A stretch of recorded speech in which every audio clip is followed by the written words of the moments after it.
16 million, 17 million, 18 million, 20 million. Speeding up almost as fast as the car itself, bids for a Ferrari 250 GTO Berlinetta skyrocket in California, until eventually reaching $38.1 million, the world record for a car sold at auction.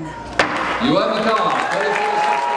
The car was once involved in a fatal accident, but that didn't seem to deter the mystery bidder, with the price surpassing the $30 million paid last year for a 1954 Mercedes Benz.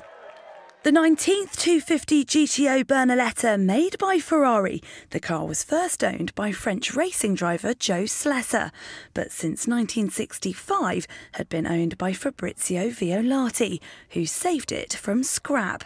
And after reaching nearly $40 million this week, that's quite some scrap.